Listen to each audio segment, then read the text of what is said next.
In the early morning hours of January 17, 1920, a silence fell over the United States. But it wasn't the silence of peace. It was the silence of a nation holding its breath. The 18th Amendment had just gone into effect. With a single stroke of a pen, the manufacture, sale, and transportation of intoxicating liquors were banned. The great experiment had begun. Proponents promised a new era of morality, a world without poverty, without domestic violence, and without crime. They called it a noble motive. But as the sun rose on that first day of Prohibition, they had no idea they had just handed the keys of the country to the underworld. What followed wasn't a moral awakening. It was a 13-year descent into chaos, corruption, and cold-blooded murder. This is the dark history of the Prohibition Era, the time when America tried to ban a sin and ended up creating a monster. The movement to ban alcohol didn't happen overnight. For decades, groups like the Anti-Saloon League and the Women's Christian Temperance Union had painted alcohol as the devil's brew. They believed that by closing the saloons, they would empty the prisons. They were wrong, dead wrong. The moment the law took effect, the demand for alcohol didn't disappear. It simply went underground. And where there is demand without a legal supply, there is a fortune to be made. In the shadows of every major American city, a new kind of businessman emerged, the bootlegger. At first, it was small-scale, farmers cooking moonshine in the woods, or individuals smuggling bottles across the Canadian border.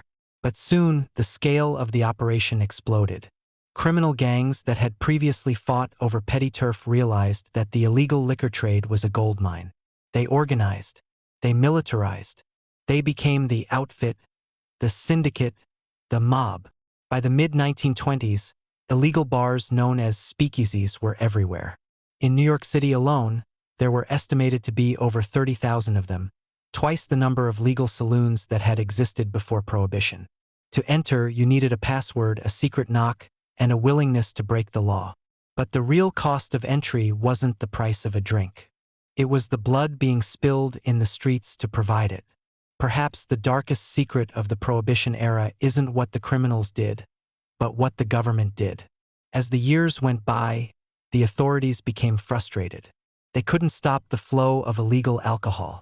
Bootleggers were stealing industrial alcohol, used in paints and solvents, and renaturing it to make it drinkable. In response, the U.S. government ordered a change in the formula for industrial alcohol.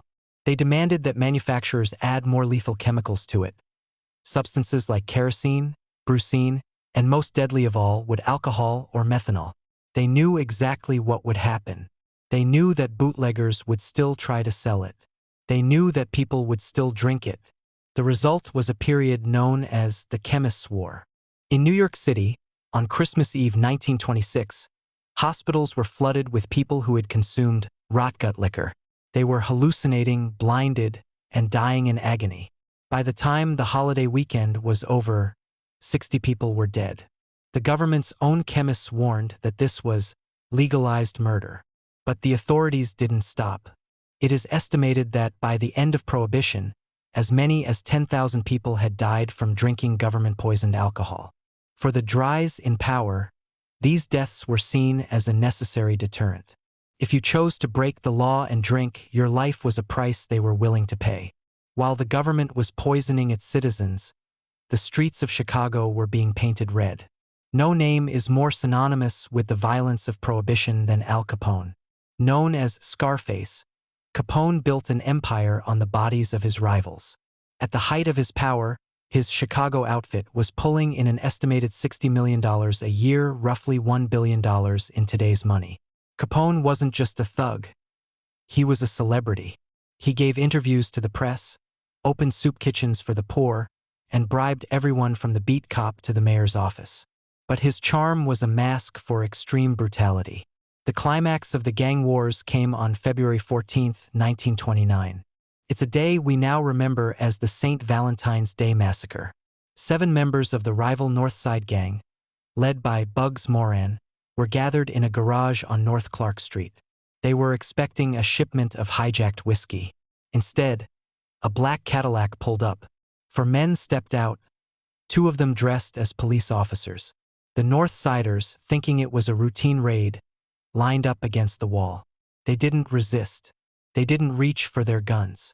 Then the police opened fire with Thompson submachine guns. 70 rounds were fired in seconds. The garage floor was turned into a lake of blood. It was a professional hit, cold and calculated. Although Capone was in Florida at the time, everyone knew who had ordered the execution. The massacre shocked the nation. It was the moment the public realized that the great experiment hadn't brought morality.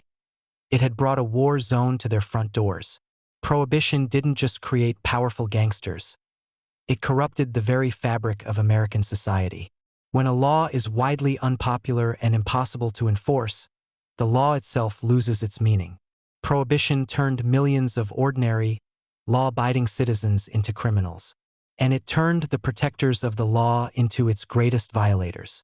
Corruption was systemic. In many cities, the police were on the mob's payroll. A dry agent might make $2,000 a year, while a single bribe from a bootlegger could be worth $5,000. The temptation was too great. Take the case of Gaston Means. He was a special agent for the Bureau of Investigation, the predecessor to the FBI. But Means was a professional con man. He used his badge to extort hundreds of thousands of dollars from bootleggers, promising them protection that he often didn't even provide. Even at the highest levels of government, the hypocrisy was staggering. While politicians gave speeches about the evils of drink, many of them had private stashes in their offices. President Warren G. Harding was known to host poker games in the White House where the liquor flowed freely. The law had become a joke. The courts were backlogged with thousands of cases that would never be tried. Prisons were overflowing, not with violent criminals, but with people caught with a bottle of beer. By 1930, the Great Depression had hit. The government was broke, and the people were tired. They looked at the billions of dollars in untaxed profit being made by the mob and realized that the Great Experiment was a catastrophic failure. The end came on December 5, 1933. With the ratification of the 21st Amendment, Prohibition was officially repealed. It remains the only time in American history that a constitutional amendment was repealed in its entirety. People took to the streets to celebrate. The breweries reopened. The tax revenue started flowing back into the government's coffers. But the damage was done.